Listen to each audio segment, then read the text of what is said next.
रात्रीचे 11:30 वाजले होते. बाहेर पावसाचा जोर वाढत होता आणि गेस्ट हाऊसच्या खिडकीवर पडणाऱ्या थेंबांचा आवाज वातावरणातला तणाव अजूनच वाढवत होता. अचानक माझ्या खोलीच्या दरवाजावर कुणीतरी जोरात टकटक केली. मी घाबरून दरवाजा उघडला तर समोर विक्रम सर उभे होते. विक्रम मेहरा, शहरातल्या एका मोठ्या कंपनीचे सीईओ आणि माझ्या दिवंगत होणाऱ्या पतीचा, रोहनचा मोठा भाऊ. त्यांनी आपली कंबर एका हाताने धरली होती आणि त्यांच्या कपाळावर घामाचे थेंब होते. अदिती, प्लीज रागावू नकोस. पण माझ्या पाठीत इतकी भयंकर कळ आलीये की मला सरळ उभंही राहता येत नाहीये. तू थोडा स्प्रे लावून मालिश करशील का, प्लीज?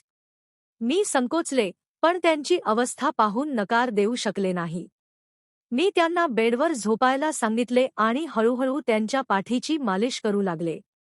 पण त्या शांत रात्री, त्या खोलीत जे घडणार होतं, त्याची कल्पना मी स्वप्नातही केली नव्हती. माझ्या आयुष्यात ग्रहण लागलं होतं ते 2 वर्षांपूर्वी. माझ्या आणि रोहनच्या लग्नाला फक्त 15 दिवस उरले होते आणि एका रस्ते अपघातात तो कायमचा सोडून गेला. माझ्या वडिलांनी मोठ्या कष्टाने माझं लग्न ठरवलं होतं, पण नियतीला काही वेगळंच मान्य होतं. आईच्या निधनानंतर वडिलांनी दुसरं लग्न केलं होतं आणि माझी सावत्र आई, शालिनी काकू, मला पहिल्यापासूनच घराचं ओझं मानायची. रोहनच्या मृत्यूनंतर तिचे टोमणे विषारी झाले होते. ती म्हणायची, आधी स्वतःच्या आईला खाल्लं आणि आता त्या बिचाऱ्या मुलाला. काय पायगुण घेऊन आलीयेस ग? आता इथे बसून आमचंही वाटोळं करायचं का? वडिलांच्या डोळ्यातलं असहाय्यपण मला सहन व्हायचं नाही, म्हणून मी गप्प राहायची. अशातच एक दिवस विक्रम सर आमच्या जुन्या घरी आले. त्यांनी वडिलांना सांगितलं की रोहन गेला असला तरी अदिती आमच्या घराची जबाबदारी आहे. मी तिला माझ्या कंपनीत नोकरी देतो आणि शहरात माझ्यासोबत घेऊन जातो. वडिलांनी विचारलं, पण साहेब, तुमचा भाऊ आता नाहीये, तर तुम्ही तिला का घेऊन जाताय? त्यावर काकूने लगेच वाद घातला, अहो, जाऊ द्या ना. साहेब मोठे लोक आहेत, ते तिचं कल्याणच करतील. इथे राहून ती काय करणार? शेवटी वडिलांनी जड अंतःकरणाने होकार दिला आणि मी विक्रम सरांसोबत एका नव्या शहरात आले.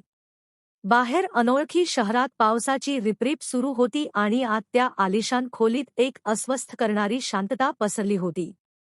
प्रवासाच्या थकव्यामुळे विक्रम सर खुर्चीवर बसून पाठीला हात लावून कव्हत होते. अदितीने त्यांच्यासाठी काढा आणला आणि काळजीने विचारलं, सर, काय होतं? खूप त्रास होतोय का?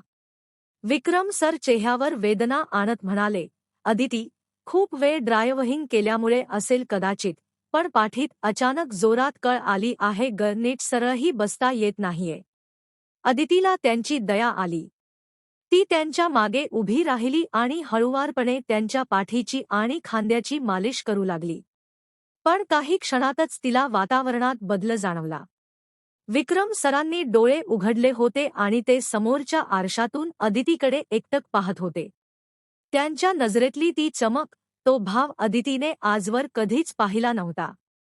तिला अचानक दडपण आलं, हात थरथरले आणि तिने पटकन आपला हात मागे घेतला. स्वतःला सावरत ती म्हणाली, सर, आता बरं वाटतंय का? मी डॉक्टरांना बोलवू का? की एखादी गोळी देऊ? ती तिथून जाण्यासाठी वळलीच होती की अचानक विक्रम सरांनी तिचा हात अत्यंत घट्ट पकडला. अदिती दचकली. अदिती, जाऊ नकोस ग, त्यांचा आवाज कातर झाला होता. मला या मोठ्या आयुष्यात खूप एकटं वाटतंय. रोहन गेल्यानंतर मी जणू जिवंत प्रेत झालो होतो. सगळं असूनही काहीच उरलं नव्हतं. पण तुला जवळ बघितलं की मला पुन्हा जगायची उमेद मिळते. अदिती धक्क्याने मागे सरकली, पण त्यांची पकड ढिली झाली नव्हती. ती थरथरत्या आवाजात म्हणाली, सर, तुम्ही हे काय बोलताय?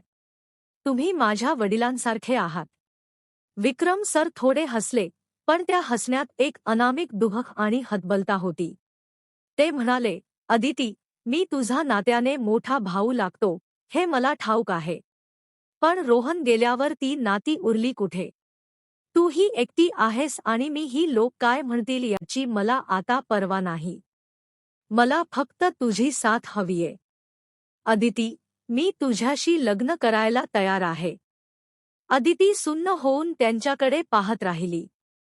पाठीत कळ आल्याचं निमित्त करून सरांनी तिला जवळ बोलावून घेतलं होतं की काय, या विचारानेच तिच्या अंगावर काटा आला. त्या नव्या शहराच्या पहिल्याच रात्री तिच्या विश्वासाला तडा गेला होता. माझं डोकं सुन्न झालं होतं. एकीकडे काकूचे ते भयानक टोमणे आणि पुन्हा त्या नरकात जाण्याची भीती, आणि दुसरीकडे विक्रम सरांचा हा धक्कादायक प्रस्ताव. पुढचे काही दिवस मी स्वतःला एका खोलीत कोंडून घेतलं. विक्रम सरांनी मला जबरदस्ती केली नाही, पण त्यांच्या शब्दांनी माझ्या मनात वादळ निर्माण केलं होतं. अखेर एका रात्री मी त्यांच्या केबिनमध्ये गेले. सर, मला मान्य आहे, पण माझी एक अट आहे, मी थरथरत्या आवाजात म्हणाले. हे नातं फक्त जगाला दाखवण्यासाठी असेल का, की खरंच तुम्ही मला तो सन्मान द्याल? विक्रम सर उठले आणि माझ्या जवळ आले. अदिती, तुला वाटतं तसं काहीही होणार नाही. मी तुला एका पत्नीचा आदर देईन आणि तू मला माझ्या एकटेपणातून बाहेर काढशील. आपण दोघं मिळून एक नवीन आयुष्य सुरू करू. आम्ही एका छोट्या मंदिरात लग्न केलं.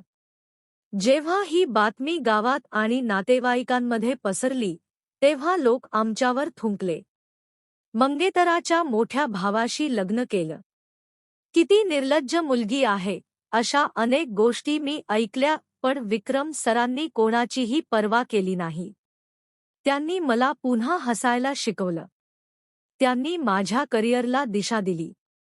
हळूहळू त्या विचित्र करारात प्रेमाची आणि विश्वासाची जागा निर्माण झाली. जो माणूस मला सुरुवातीला बॉस म्हणून भीतीदायक वाटायचा, तोच आता माझ्या आयुष्याचा सर्वात मोठा आधार बनला होता. कधीकधी समाज ज्या नात्यांना चुकीचं म्हणतो, तीच नाती आपल्याला जगण्याचं नवीन कारण देतात.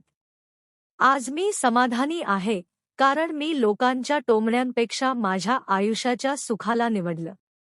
मित्रांनो, तुम्हाला ही कथा कशी वाटली? अदितीने घेतलेला हा निर्णय धाडसी होता की चुकीचा? तुमच्या प्रतिक्रिया कमेंटमध्ये नक्की कळवा. कथेला लाईक करा आणि चॅनलला सबस्क्राईब करायला विसरू नका. धन्यवाद.